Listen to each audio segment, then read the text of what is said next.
Hidup seringkali dipenuhi dengan tantangan, perubahan, dan situasi yang tidak selalu sesuai dengan harapan kita. Namun, pernahkah kamu bertanya-tanya, mengapa ada orang yang tetap tenang, bahkan dalam menghadapi badai kehidupan yang paling sulit? Rahasianya mungkin terletak pada filosofi yang telah bertahan selama ribuan tahun. Stoikisme. Stoikisme mengajarkan kita untuk tidak terlalu bergantung pada hal-hal di luar kendali, melainkan untuk fokus pada bagaimana kita bereaksi terhadap segala sesuatu. Seperti yang pernah diungkapkan oleh Epictetus, jangan berharap hal-hal terjadi sesuai keinginanmu, tetapi berharaplah hal itu terjadi sebagaimana mestinya, dan hidupmu akan berjalan baik. Dalam perjalanan ini, kita akan membahas 7 kebiasaan yang melemahkan diri kita secara mental dan emosional. Dengan memahami dan melepaskan kebiasaan-kebiasaan ini, kita dapat menemukan ketenangan, kekuatan, dan makna yang lebih mendalam dalam hidup. Sebelum kita memulai, mari kita renungkan bersama. Apakah ada kebiasaan yang selama ini menghambat dirimu untuk berkembang? Jika ya, maka inilah saatnya untuk berubah. Bersiaplah untuk belajar, merenung, dan melangkah menuju kehidupan yang lebih bermakna. 1. Kebiasaan mengeluh. Mengeluh adalah salah satu kebiasaan yang sering kita lakukan tanpa sadar. Dalam percakapan sehari-hari, keluhan kecil seperti cuaca yang tidak mendukung, pekerjaan yang melelahkan, atau bahkan ketidaknyamanan kecil dalam hidup seringkali menjadi topik utama. Misalnya, ketika rencana liburan terganggu oleh hujan, banyak dari kita yang langsung mengeluh tentang cuaca buruk, membicarakan bagaimana hujan tersebut menghancurkan hari kita. Meski terasa wajar, kebiasaan ini dapat membawa kita pada pola pikir negatif yang menghambat kebahagiaan dan produktivitas. Stoikisme menawarkan pandangan yang berbeda terhadap situasi semacam ini. Filosof Stoik Seneca pernah berkata, "Kita lebih sering menderita dalam imajinasi daripada dalam kenyataan." Artinya, penderitaan kita seringkali berasal dari cara kita memandang situasi, bukan dari situasi itu sendiri. Ketika kita mengeluh, kita sebenarnya sedang memperbesar masalah kecil menjadi beban yang lebih besar di pikiran kita. Cobalah untuk melihat situasi yang sama dengan sudut pandang seorang stoik. Misalnya, saat hujan menggagalkan rencanamu, gantilah keluhan dengan refleksi positif. Hujan mungkin menjadi kesempatan untuk menikmati waktu di rumah, membaca buku yang sudah lama ingin dibaca, atau bahkan sekadar bersantai menikmati suara rintik hujan. Dalam stoikisme, bukan situasinya yang berubah, melainkan cara kita meresponsnya yang menentukan kualitas hidup kita. Mengeluh, meski terlihat sederhana, sebenarnya membuang energi mental dan emosional yang sangat berharga. Setiap kali kita fokus pada apa yang salah atau di luar kendali, kita mengabaikan kesempatan untuk memperbaiki hal-hal yang bisa kita ubah. Dengan mengurangi kebiasaan mengeluh, kita membebaskan diri dari lingkaran negatif yang tidak membawa manfaat apapun. Alih-alih meratapi hal yang tidak bisa kita kendalikan, energi tersebut dapat dialihkan untuk hal-hal yang lebih produktif, seperti memperbaiki diri, memperkuat hubungan, atau melakukan sesuatu yang bermakna bagi orang lain. Namun, mengurangi kebiasaan mengeluh bukan berarti kita harus mengabaikan perasaan atau menolak kenyataan. Stoikisme tidak mengajarkan kita untuk menjadi robot yang tidak merasakan apapun, tetapi untuk merespons kehidupan dengan sikap yang lebih rasional dan bijak. Saat menghadapi masalah, seorang stoik tidak menyangkal keberadaan kesulitan itu, tetapi memilih untuk mencari solusi atau hikmah dari situasi tersebut. Proses mengubah kebiasaan ini tidaklah instan. Dibutuhkan latihan, kesadaran, dan kesabaran untuk melatih pikiran kita agar lebih fokus pada hal-hal positif. Mulailah dengan langkah kecil, seperti mengganti keluhan dengan rasa syukur.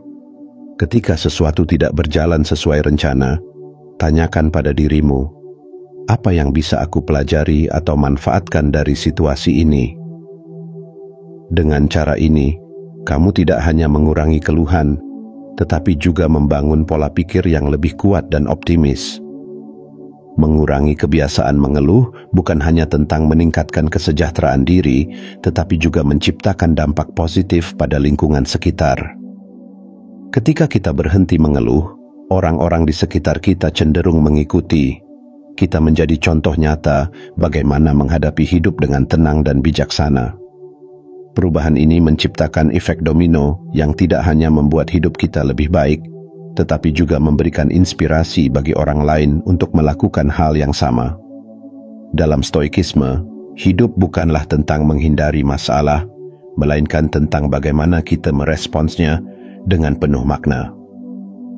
Dengan melepaskan kebiasaan mengeluh, kita membuka pintu menuju kehidupan yang lebih bahagia, produktif, dan bermakna. Ini adalah langkah kecil yang membawa perubahan besar, sebuah perjalanan dari keluhan menuju kedamaian batin. 2. Kebiasaan menyesali kesalahan masa lalu. Menyesali kesalahan masa lalu adalah perangkap pikiran yang sering kali sulit dihindari. Pikiran kita cenderung mengulang-ulang momen di mana kita merasa gagal, salah langkah, atau membuat keputusan yang berakhir buruk. Bayangkan, misalnya, situasi di mana kamu membuat kesalahan dalam sebuah presentasi penting di kantor. Setiap kata yang keliru, setiap titik di mana kamu merasa tidak cukup meyakinkan, terus terulang di benakmu seperti film yang tidak pernah berhenti diputar. Pada malam hari, ketika kamu mencoba untuk tidur, penyesalan itu muncul lagi, menambah rasa bersalah, dan membuatmu merasa tidak kompeten. Kebiasaan ini tidak hanya menguras energi mental, tetapi juga menahan kita untuk maju dan tumbuh. Dalam stoikisme, penyesalan tidak dipandang sebagai sesuatu yang harus dihindari sepenuhnya, tetapi juga tidak boleh dibiarkan mendominasi pikiran kita. Marcus Aurelius, seorang kaisar dan filosof stoik, berkata, "Jangan hidup di masa lalu, jangan bermimpi tentang masa depan. Pusatkan pikiranmu pada saat ini." Pesan ini mengajarkan bahwa masa lalu tidak dapat diubah, dan kekuatan sejati kita terletak pada apa yang kita lakukan di saat ini. Sebagai contoh, mari kita lihat bagaimana pendekatan stoik terhadap kesalahan masa lalu dapat membawa perubahan. Bayangkan kamu baru saja melukai perasaan teman dekatmu karena ucapan yang tidak sengaja. Penyesalan mulai menguasai pikiranmu, membuatmu merasa tidak layak untuk hubungan tersebut. Namun, seorang stoik akan menghadapi situasi ini dengan cara yang berbeda. Alih-alih terjebak dalam rasa bersalah, langkah pertama adalah menerima bahwa kesalahan itu telah terjadi. Langkah berikutnya adalah bertindak, meminta maaf dengan tulus, dan berkomitmen untuk menjadi teman yang lebih baik di masa depan. Penyesalan yang berlarut-larut tidak memberikan manfaat apapun. Sebaliknya, hal itu hanya membuang energi yang seharusnya bisa digunakan untuk memperbaiki diri. Dalam stoikisme, setiap kesalahan adalah kesempatan untuk belajar. Misalnya, jika kamu gagal dalam sebuah proyek kerja, daripada terus-menerus memikirkan apa yang salah, fokuslah pada pelajaran apa yang bisa diambil. Apakah itu terkait manajemen waktu, komunikasi, atau keterampilan teknis? Dengan menjadikan kesalahan sebagai pelajaran, kamu mengubah pengalaman negatif menjadi pijakan untuk perbaikan. Lebih jauh lagi, kebiasaan menyesali masa lalu seringkali membuat kita lupa akan pentingnya memaafkan diri sendiri. Stoikisme menekankan pentingnya bersikap lembut terhadap diri sendiri tanpa kehilangan tanggung jawab. Mengakui kesalahan bukan berarti menghukum diri tanpa henti. Sebaliknya, ini adalah langkah menuju pemahaman yang lebih dalam tentang diri kita dan bagaimana kita bisa tumbuh menjadi lebih baik. Namun, memaafkan diri sendiri bukan berarti melupakan konsekuensi dari tindakan kita. Dalam stoikisme, tanggung jawab tetap menjadi elemen penting. Jika kesalahanmu memengaruhi orang lain, kamu harus berusaha untuk memperbaikinya. Tetapi setelah melakukan yang terbaik untuk memperbaiki situasi, lepaskan beban penyesalan. Ingatlah bahwa setiap manusia tidak luput dari kesalahan, dan itu adalah bagian dari proses menjadi lebih bijaksana dan lebih kuat. Mengatasi kebiasaan ini membutuhkan latihan dan kesadaran yang terus-menerus.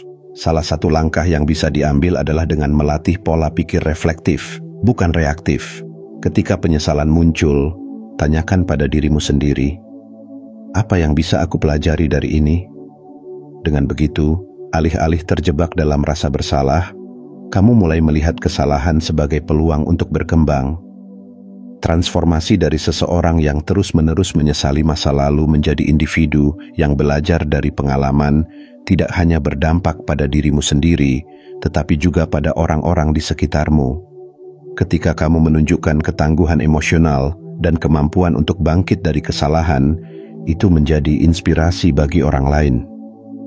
Hubunganmu dengan orang-orang terdekat juga akan membaik, karena kamu belajar untuk lebih memahami, menerima, dan memaafkan, baik dirimu sendiri maupun orang lain.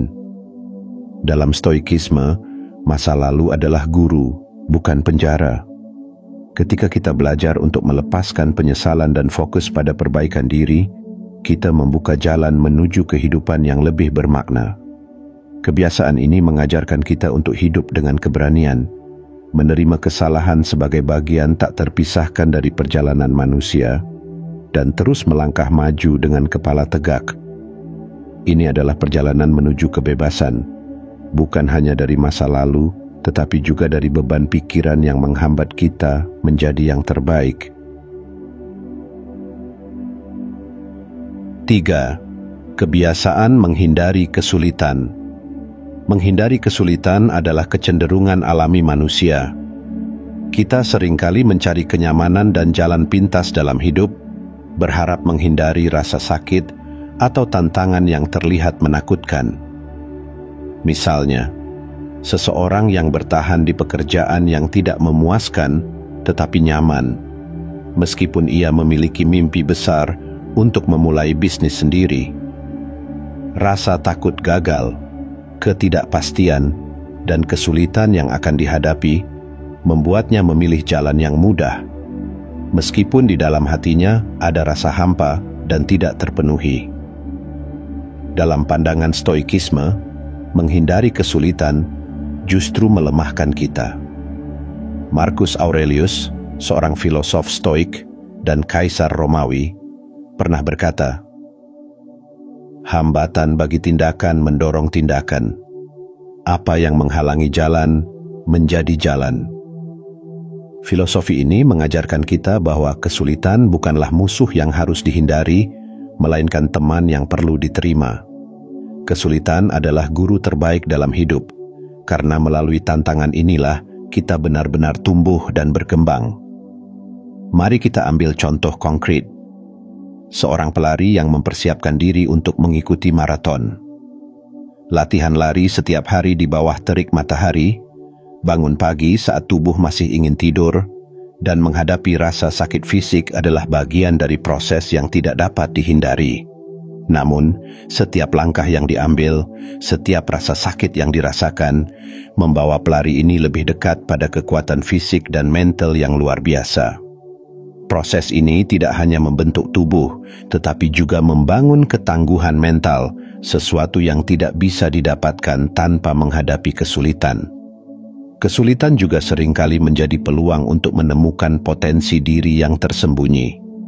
Ketika kita menghadapi tantangan yang tampak mustahil, kita dipaksa untuk keluar dari zona nyaman, menggali lebih dalam, dan menemukan kekuatan yang tidak pernah kita sadari sebelumnya.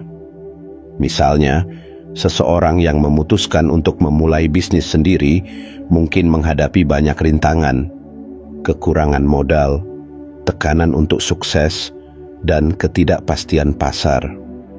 Namun, dengan setiap rintangan yang dihadapi, ia belajar untuk lebih kreatif, tangguh, dan percaya diri. Stoikisme mengajarkan bahwa kesulitan bukanlah sesuatu yang harus ditakuti, tetapi sesuatu yang harus diterima sebagai bagian dari kehidupan. Ketika kita berani menghadapi kesulitan, kita tidak hanya tumbuh secara pribadi, tetapi juga menciptakan contoh bagi orang lain. Keberanian kita menginspirasi mereka untuk menghadapi tantangan mereka sendiri, menciptakan lingkaran keberanian dan ketangguhan yang terus meluas. Namun, menghadapi kesulitan tidak berarti kita harus mencarinya secara sengaja atau bertindak tanpa perencanaan. Stoikisme juga mengajarkan pentingnya rasionalitas. Ketika menghadapi tantangan, kita perlu merenungkan apa yang benar-benar penting, merencanakan langkah-langkah yang diperlukan, dan melangkah maju dengan hati-hati tetapi tegas. Kesulitan bukanlah alasan untuk bertindak sembrono, tetapi peluang untuk bertumbuh dengan bijaksana. Mengatasi kebiasaan menghindari kesulitan membutuhkan perubahan pola pikir. Kita perlu belajar melihat kesulitan sebagai bagian alami dari kehidupan, bukan sebagai sesuatu yang harus dihindari dengan segala cara. Cobalah untuk mengingatkan diri sendiri setiap kali menghadapi tantangan. Apa yang bisa aku pelajari dari ini? Bagaimana ini akan membuatku lebih kuat? Dengan pola pikir ini, setiap rintangan menjadi batu loncatan menuju kehidupan yang lebih bermakna. Kesulitan yang pernah dihindari mungkin terasa seperti kenyamanan sesaat, tetapi kenyamanan itu seringkali meninggalkan rasa penyesalan di kemudian hari.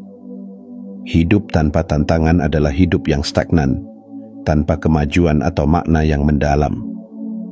Sebaliknya, hidup yang diisi dengan keberanian untuk menghadapi tantangan adalah hidup yang penuh warna, pencapaian, dan kepuasan batin.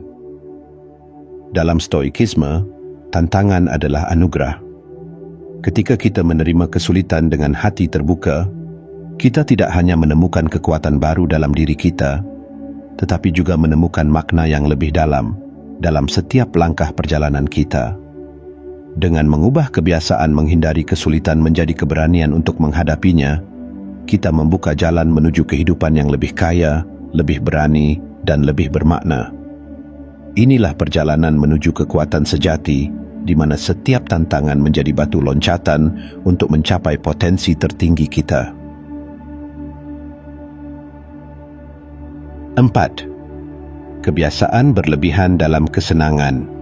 Dalam dunia yang mendorong kita untuk mencari kebahagiaan melalui segala bentuk kesenangan, kebiasaan berlebihan menjadi tantangan yang sulit dihindari. Entah itu makanan, hiburan, atau barang-barang mewah, godaan untuk terus-menerus memanjakan diri seringkali terasa tak terbendung. Namun, di balik kesenangan yang sementara itu, seringkali ada perasaan kosong yang perlahan muncul. Kebiasaan ini tidak hanya menguras waktu dan energi, tetapi juga membawa dampak buruk pada keseimbangan hidup kita. Contoh sederhana adalah penggunaan media sosial. Awalnya, media sosial dirancang untuk menghubungkan orang dan memberikan hiburan. Tetapi tanpa disadari, waktu yang dihabiskan untuk menggulir layar ponsel terus bertambah. 1 jam berubah menjadi 2, kemudian 3, dan sebelum kita menyadarinya, kita telah menghabiskan hari dengan mencari validasi dari like atau komentar yang seringkali tidak bermakna. Bukannya merasa puas, kita justru merasa terputus dari realitas, kehilangan kesempatan untuk terhubung dengan dunia nyata, dan melupakan tujuan yang lebih bermakna. Stoikisme memberikan pandangan yang kontras terhadap kebiasaan ini. Seneca, salah satu filosof stoik paling terkenal, pernah berkata, "Bukan orang yang memiliki sedikit yang miskin, melainkan orang yang tidak pernah merasa cukup." Kesenangan sejati, menurut stoikisme, bukan berasal dari pengejaran yang tak ada habisnya terhadap hal-hal eksternal, tetapi dari kemampuan untuk menikmati apa yang sudah dimiliki dengan rasa syukur dan kesederhanaan. Mari kita ambil contoh lain, makanan. Makanan adalah salah satu kenikmatan hidup yang paling sederhana dan paling universal. Namun ketika kita makan bukan lagi untuk memenuhi kebutuhan tubuh, melainkan untuk memuaskan keinginan berlebihan, konsekuensinya bisa merugikan.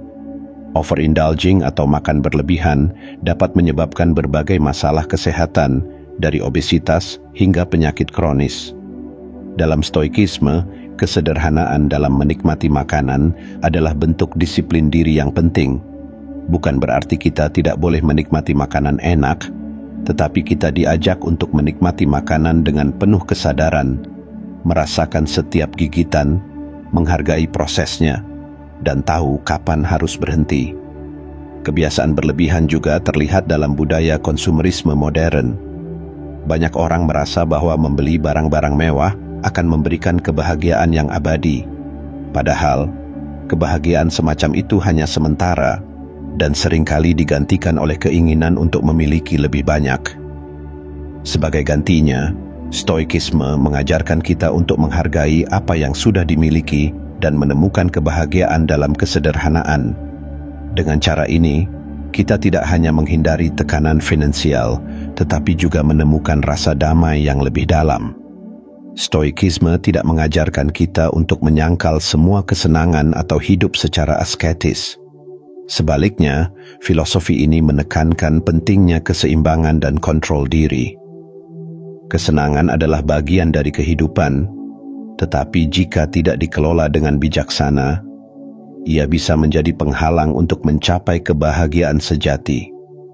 Ketika kita mempraktikkan moderasi, kita tidak hanya melindungi diri dari dampak buruk kesenangan berlebihan, tetapi juga meningkatkan kemampuan kita untuk benar-benar menikmati hal-hal kecil dalam hidup. Mengubah kebiasaan ini membutuhkan kesadaran diri yang mendalam. Mulailah dengan memperhatikan pola perilaku kita. Apakah kita terlalu sering mencari hiburan instan untuk menghindari kebosanan? Apakah kita terlalu sering membeli barang-barang yang sebenarnya tidak kita butuhkan? Pertanyaan-pertanyaan ini dapat membantu kita menyadari kapan kesenangan telah berubah menjadi kebiasaan berlebihan. Dengan membatasi kebiasaan berlebihan, kita juga dapat membuka ruang untuk hal-hal yang lebih bermakna. Daripada menghabiskan waktu berjam-jam di media sosial, kita bisa menggunakan waktu itu untuk membaca buku, mendalami hobi, atau berbicara dengan orang-orang terdekat. Daripada terus-menerus membeli barang baru, kita bisa belajar untuk mensyukuri apa yang sudah kita miliki dan menggunakannya dengan bijak. Pada akhirnya, kebiasaan berlebihan tidak hanya menguras energi dan sumber daya kita, tetapi juga mengalihkan fokus kita dari tujuan hidup yang sebenarnya. Dengan mengikuti prinsip stoikisme, kita diajak untuk hidup dengan lebih sederhana, lebih sadar, dan lebih bermakna. Ini bukan tentang menyangkal kebahagiaan, tetapi tentang menemukan kebahagiaan sejati dalam harmoni dan keseimbangan. Dari sini, kita tidak hanya membangun kehidupan yang lebih sehat dan lebih bermakna, tetapi juga menjadi pribadi yang lebih kuat, lebih bijaksana, dan lebih penuh syukur. 5. Kebiasaan menunda-nunda. Menunda-nunda adalah kebiasaan yang tampak sepele, tetapi dampaknya bisa sangat besar dan merusak. Kebiasaan ini seringkali muncul dari keinginan untuk menghindari tugas yang dianggap sulit, membosankan, atau tidak menyenangkan. Kita menunda dengan harapan bahwa ada waktu yang lebih baik di masa depan untuk menyelesaikan tugas tersebut. Namun, kenyataannya, semakin lama kita menunda, semakin besar tekanan yang kita rasakan. Misalnya, seorang siswa yang memiliki waktu 1 bulan untuk mempersiapkan ujian seringkali menunda-nunda belajar hingga malam sebelum ujian. Akibatnya, ia merasa tertekan, kurang tidur, dan tidak maksimal dalam menghadapi ujian tersebut. Stoikisme memberikan perspektif yang berbeda tentang kebiasaan menunda-nunda. Marcus Aurelius, seorang kaisar Romawi dan filosof Stoik, pernah berkata, "Kamu bisa meninggal kapan saja. Biarkan kesadaran itu menentukan apa yang kamu lakukan, katakan, dan pikirkan." Pesan ini mengingatkan kita pada konsep memento mori, yaitu kesadaran akan kefanaan hidup. Stoikisme mengajarkan bahwa waktu adalah sumber daya yang paling berharga dan setiap momen yang kita tunda adalah momen hidup yang terbuang sia-sia. Mengatasi kebiasaan menunda-nunda membutuhkan perubahan pola pikir. Alih-alih melihat tugas sebagai beban, kita perlu melihatnya sebagai peluang untuk bertumbuh dan berkembang. Misalnya, seorang penulis yang terus-menerus menunda-nunda menulis buku karena takut hasilnya tidak sempurna, hanya akan kehilangan kesempatan untuk menyampaikan gagasannya kepada dunia. Dengan mengingat bahwa setiap tindakan kecil adalah langkah menuju pencapaian besar, kita dapat mulai menghadapi tugas-tugas kita dengan lebih percaya diri dan antusias. Prokrastinasi seringkali muncul karena rasa takut gagal, takut tidak cukup baik, atau bahkan takut menghadapi tanggung jawab yang besar. Dalam stoikisme, rasa takut ini diatasi dengan logika dan rasionalitas. Filosofi ini mengajarkan kita untuk tidak terlalu fokus pada hasil akhir, tetapi pada usaha yang kita lakukan di saat ini. Misalnya, jika kamu merasa kewalahan dengan tugas besar, pecahlah tugas tersebut menjadi bagian-bagian kecil yang lebih mudah dikelola. Fokuslah pada langkah pertama, bukan pada keseluruhan perjalanan. Selain itu, stoikisme juga mengingatkan kita bahwa menunda-nunda seringkali menciptakan lebih banyak tekanan daripada tugas itu sendiri. Ketika kita terus menunda, tugas tersebut menjadi bayangan yang menghantui pikiran kita. Alih-alih merasa lega, kita justru merasa semakin tertekan.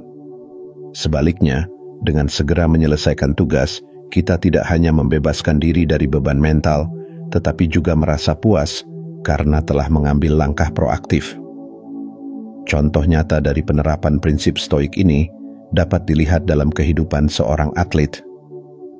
Seorang pelari yang menunda-nunda latihan mungkin merasa nyaman pada awalnya, tetapi pada akhirnya ia akan merasakan konsekuensi dari kurangnya persiapan saat kompetisi tiba. Sebaliknya, atlet yang berkomitmen untuk berlatih setiap hari, meskipun hanya sedikit, akan melihat hasil nyata dalam performanya. Dalam hal ini, tindakan kecil yang konsisten jauh lebih berarti daripada upaya besar yang hanya dilakukan sekali-sekali. Untuk mengatasi kebiasaan menunda-nunda, penting bagi kita untuk mengingat bahwa waktu adalah aset yang tidak dapat diperbarui. Setiap momen yang kita habiskan dalam prokrastinasi adalah momen yang tidak akan pernah kembali. Oleh karena itu, tindakan nyata, sekecil apapun, lebih berharga daripada rencana besar yang tidak pernah diwujudkan. Mengubah kebiasaan menunda-nunda bukanlah proses yang instan. Dibutuhkan disiplin, kesadaran diri, dan komitmen untuk berubah. Salah satu cara efektif untuk melawan prokrastinasi adalah dengan menetapkan tujuan yang jelas dan spesifik. Misalnya, alih-alih berkata, "Aku akan menyelesaikan proyek ini suatu hari nanti." Katakanlah, "Aku akan menyelesaikan bagian pertama proyek ini hari ini." Dengan membuat tujuan yang konkret dan realistis, kamu memberikan dirimu sendiri arah yang jelas dan motivasi untuk bertindak. Dalam stoikisme, tindakan adalah kunci. Tidak ada kebahagiaan, pencapaian, atau pertumbuhan tanpa tindakan.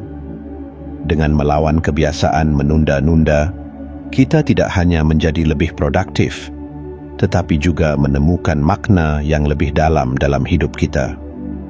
Tugas-tugas yang dulu terasa menakutkan akan menjadi peluang untuk belajar, berkembang, dan meraih tujuan hidup. Pada akhirnya, kebiasaan menunda-nunda adalah hambatan yang kita ciptakan sendiri. Dengan mengikuti prinsip stoik, kita dapat mengubah kebiasaan ini menjadi kebiasaan bertindak. Ini bukan hanya tentang menyelesaikan tugas, tetapi tentang hidup dengan penuh kesadaran, memanfaatkan setiap momen yang kita miliki, dan mencapai potensi terbaik kita. Hidup tidak menunggu, dan kita pun tidak seharusnya menunda untuk menjalaninya sepenuhnya. 6. Kebiasaan memendam kebencian. Memendam kebencian adalah salah satu kebiasaan yang paling merusak, baik secara emosional maupun fisik. Kebencian seringkali muncul dari perasaan terluka, dikhianati, atau diperlakukan tidak adil oleh orang lain. Namun, alih-alih menyelesaikan perasaan tersebut, banyak dari kita memilih untuk menyimpannya di dalam hati, seperti bara api yang terus membara. Kita mungkin berpikir bahwa dengan menyimpan kebencian, kita menghukum orang yang telah menyakiti kita. Padahal, kenyataannya, kitalah yang menderita. Kebencian itu menjadi beban yang menggerogoti pikiran dan menghalangi kita untuk maju. Bayangkan, misalnya, situasi di mana seorang teman dekat melukai perasaanmu dengan komentar yang tajam. Daripada mengungkapkan perasaanmu atau mencoba memperbaiki hubungan, kamu memilih untuk memendam kemarahan itu. Setiap kali bertemu dengannya, kamu merasa canggung, tidak nyaman, dan terus-menerus teringat akan kejadian itu. Kebencian ini bukan hanya merusak hubunganmu dengan teman tersebut, tetapi juga memengaruhi kesejahteraan emosionalmu secara keseluruhan. Stoikisme menawarkan cara pandang yang berbeda terhadap kebencian. Epictetus, salah satu filosof Stoik yang terkenal, pernah berkata, "Bukan apa yang terjadi padamu yang penting, tetapi bagaimana kamu bereaksi terhadapnya." Prinsip ini mengajarkan kita bahwa kebencian bukanlah akibat langsung dari tindakan orang lain, melainkan hasil dari cara kita memilih untuk merespons tindakan tersebut. Kita mungkin tidak dapat mengontrol apa yang orang lain lakukan, tetapi kita sepenuhnya memiliki kendali atas bagaimana kita meresponsnya. Dalam konteks kebencian, Stoikisme mendorong kita untuk melepaskan emosi negatif tersebut, bukan demi orang lain, tetapi demi diri kita sendiri. Melepaskan kebencian bukan berarti membenarkan tindakan orang yang menyakiti kita, melainkan membebaskan diri dari beban emosional yang tidak perlu. Seperti yang diungkapkan oleh Marcus Aurelius, jika seseorang berbuat salah, itu adalah masalah mereka. Fokuslah pada bagaimana kamu menjaga ketenangan pikiranmu. Mari kita lihat bagaimana penerapan prinsip ini dalam kehidupan nyata. Misalnya, dalam sebuah perseteruan keluarga yang berlangsung bertahun-tahun, kebencian seringkali menjadi penghalang untuk rekonsiliasi. Masing-masing pihak merasa bahwa mereka memiliki alasan yang sah untuk marah dan tidak ada yang mau mengambil langkah pertama untuk memperbaiki hubungan. Namun, seorang Stoik akan melihat situasi ini dengan sudut pandang yang berbeda. Daripada terus memendam kebencian, ia akan berusaha memahami sudut pandang orang lain, mengakui bahwa setiap manusia bisa membuat kesalahan, dan mengambil langkah untuk memulai rekonsiliasi. Melepaskan kebencian bukanlah tugas yang mudah. Hal ini membutuhkan keberanian, empati, dan pengendalian diri yang besar. Tetapi manfaatnya luar biasa. Ketika kita melepaskan kebencian, kita tidak hanya membebaskan diri dari beban emosional, tetapi juga membuka ruang untuk hubungan yang lebih sehat, perspektif yang lebih positif, dan kehidupan yang lebih damai. Selain itu, melepaskan kebencian juga mengajarkan kita pentingnya memaafkan. Dalam Stoikisme, memaafkan bukanlah tanda kelemahan, melainkan tanda kekuatan. Ketika kita memaafkan, kita menunjukkan bahwa kita memiliki kendali penuh atas emosi kita, dan kita memilih untuk tidak membiarkan tindakan orang lain mendikte kebahagiaan kita. Memaafkan tidak selalu berarti mempercayai kembali orang yang telah menyakiti kita, tetapi berarti kita tidak lagi membiarkan tindakan mereka memengaruhi kedamaian batin kita. Namun, penting untuk dicatat bahwa memaafkan dan melepaskan kebencian bukan berarti mengabaikan batasan yang sehat. Jika seseorang terus-menerus menyakiti kita, Stoikisme tidak mendorong kita untuk tetap berada dalam situasi tersebut. Sebaliknya, kita diajarkan untuk menjaga batasan yang jelas dan tetap berpegang pada nilai-nilai kita, sambil tetap melepaskan kebencian yang tidak berguna. Kebencian, seperti semua emosi negatif lainnya, hanya memiliki kekuatan sejauh kita memberikannya tempat di hati dan pikiran kita. Dengan mengikuti ajaran Stoikisme, kita dapat belajar untuk mengendalikan respons kita, melepaskan kebencian, dan fokus pada hal-hal yang benar-benar penting dalam hidup. Pada akhirnya, melepaskan kebiasaan memendam kebencian adalah langkah penting menuju kebahagiaan dan kedamaian batin. Ini adalah perjalanan menuju kebebasan emosional, di mana kita tidak lagi terjebak dalam bayangan masa lalu, tetapi hidup sepenuhnya di saat ini. Dengan membebaskan diri dari kebencian, kita membuka jalan menuju kehidupan yang lebih bermakna, lebih penuh kasih, dan lebih selaras dengan nilai-nilai terbaik kita. Inilah inti dari stoikisme, hidup dengan bijaksana, bebas dari belenggu emosi negatif, dan sepenuhnya bertanggung jawab atas kebahagiaan kita sendiri. 7. Kebiasaan takut gagal. Takut gagal adalah salah satu hambatan terbesar dalam hidup. Ketakutan ini muncul dari keinginan untuk menghindari rasa malu, kritik, atau konsekuensi negatif yang mungkin terjadi jika kita tidak berhasil. Sayangnya, kebiasaan ini seringkali membuat kita terjebak dalam zona nyaman dan menghalangi kita untuk mencapai potensi terbaik.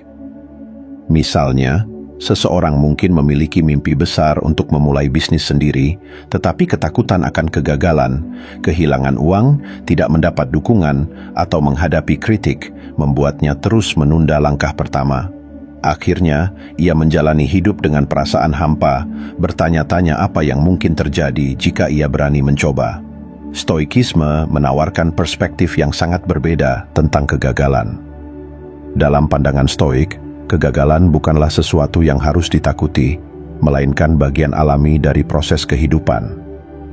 Filosof Stoik Seneca pernah berkata, "Jalan yang sulit adalah yang membawa kita ke puncak." Kata-kata ini mengingatkan kita bahwa setiap pencapaian besar membutuhkan perjuangan, dan kegagalan adalah batu loncatan menuju kesuksesan. Mari kita perhatikan bagaimana pendekatan ini dapat diterapkan dalam kehidupan nyata. Misalnya, seorang pelukis pemula yang takut karyanya akan dianggap buruk oleh orang lain, mungkin tidak pernah memulai lukisan pertamanya. Namun, dengan pandangan Stoik, ia akan melihat bahwa bahkan jika hasilnya tidak sempurna, setiap sapuan kuas adalah langkah menuju keahlian. Kegagalan dalam melukis bukanlah akhir, melainkan awal dari proses belajar dan berkembang. Takut gagal seringkali berasal dari persepsi kita sendiri yang tidak realistis. Kita cenderung melihat kegagalan sebagai sesuatu yang memalukan atau menghancurkan, padahal dalam banyak kasus, kegagalan adalah pengalaman yang memperkaya. Misalnya, seorang pengusaha yang gagal dalam usaha pertamanya mungkin belajar tentang manajemen, strategi bisnis, atau bahkan memahami pasar dengan lebih baik. Pelajaran ini menjadi fondasi yang kuat untuk usahanya di masa depan. Dalam Stoikisme, kegagalan adalah guru yang paling berharga. Selain itu, ketakutan akan kegagalan seringkali diperparah oleh ekspektasi masyarakat. Kita hidup di dunia yang sering memuja kesuksesan dan mengabaikan proses di baliknya. Namun, Stoikisme mengajarkan kita untuk tidak terpengaruh oleh pendapat orang lain. Epictetus berkata, "Bukan apa yang terjadi pada kita yang penting, tetapi bagaimana kita meresponsnya." Dengan kata lain, kegagalan itu sendiri tidak memiliki kekuatan untuk mendefinisikan kita. Respons kitalah yang menentukan nilai dan karakter kita. Untuk mengatasi kebiasaan takut gagal, kita perlu memulai dengan mengubah cara kita memandang kegagalan. Alih-alih melihatnya sebagai tanda kelemahan, anggaplah itu sebagai bukti keberanian. Setiap kali kita gagal, kita telah menunjukkan keberanian untuk mencoba sesuatu yang baru dan menghadapi ketidakpastian. Dengan pola pikir ini, kita dapat melihat kegagalan sebagai pengalaman yang memperkaya, bukan sebagai akhir dari perjalanan. Stoikisme juga mengajarkan pentingnya fokus pada hal-hal yang berada di bawah kendali kita. Misalnya, ketika menghadapi proyek besar, alih-alih khawatir tentang hasil akhirnya, fokuslah pada proses yang bisa kita kontrol, kerja keras, dedikasi, dan perencanaan. Dengan demikian, bahkan jika hasilnya tidak sesuai harapan, kita tetap merasa puas karena telah memberikan yang terbaik. Sebagai contoh, dalam hubungan pribadi, banyak orang takut mengungkapkan perasaan mereka karena takut ditolak. Namun, dengan pendekatan stoik, kita akan menyadari bahwa penerimaan atau penolakan bukanlah sesuatu yang sepenuhnya dapat kita kendalikan. Yang bisa kita lakukan hanyalah menyampaikan perasaan kita dengan jujur. Jika ditolak, itu bukan kegagalan, melainkan bagian dari proses menemukan hubungan yang lebih baik di masa depan. Menghadapi ketakutan akan kegagalan memang tidak mudah, tetapi langkah kecil dapat membantu. Mulailah dengan mengambil risiko kecil yang tidak terlalu menakutkan, seperti mencoba hobi baru, berbicara di depan umum, atau menyampaikan ide di tempat kerja. Dengan menghadapi ketakutan ini secara bertahap, kita melatih diri untuk menjadi lebih tangguh dan percaya diri. Pada akhirnya, kebiasaan takut gagal hanya mengurung kita dalam penyesalan dan peluang yang terlewatkan. Dengan mengikuti ajaran stoik, kita diajak untuk melihat kegagalan sebagai bagian alami dari kehidupan, bukan sebagai sesuatu yang harus dihindari. Kegagalan adalah pelajaran, bukan akhir. Itu adalah tanda bahwa kita sedang bergerak maju dan berkembang. Dalam perjalanan ini, kita belajar bahwa keberanian untuk mencoba lebih penting daripada hasil akhirnya. Hidup adalah tentang mengambil risiko, belajar dari kesalahan, dan terus melangkah maju. Dengan mengatasi kebiasaan takut gagal, kita membuka pintu menuju kehidupan yang lebih berani, penuh makna, dan dipenuhi pencapaian yang benar-benar berarti. Filosofi stoik mengajarkan bahwa hidup tidak diukur dari seberapa sering kita berhasil, tetapi dari seberapa banyak kita berani mencoba, bertahan, dan bangkit kembali. Perjalanan hidup seringkali penuh dengan tantangan, rintangan, dan keputusan sulit. Namun, melalui kebijaksanaan stoikisme, kita diajarkan untuk melihat hidup dari sudut pandang yang lebih kuat dan penuh makna. Melepaskan 7 kebiasaan yang melemahkan ini bukan sekadar perubahan kecil, tetapi langkah besar menuju kehidupan yang lebih tenang, bijaksana, dan penuh potensi. Stoikisme mengingatkan kita bahwa kendali atas hidup kita terletak pada cara kita merespons, bukan pada apa yang terjadi. Ketika kita berhenti mengeluh, melepaskan penyesalan, menghadapi kesulitan, dan mengatasi rasa takut, kita membuka diri pada peluang untuk tumbuh dan berkembang. Ketika kita belajar memaafkan, menghargai waktu, dan menikmati kesenangan dengan seimbang, kita menemukan kedamaian sejati yang selama ini kita cari. Namun, perubahan ini tidak terjadi dalam semalam. Dibutuhkan kesadaran, latihan, dan tekad yang kuat untuk mengubah kebiasaan lama menjadi pola pikir yang lebih sehat dan produktif. Setiap langkah kecil menuju perubahan adalah kemenangan yang patut dirayakan. Ingatlah, seperti yang diajarkan Marcus Aurelius, hidup ini singkat. Jangan biarkan dirimu dikuasai oleh apa yang di luar kendalimu. Mari kita mulai perjalanan ini dengan keberanian. Ambillah satu kebiasaan yang ingin kamu ubah dan fokuslah untuk melatih diri. Perlahan tapi pasti, hidupmu akan berubah menjadi lebih bermakna dan penuh kendali.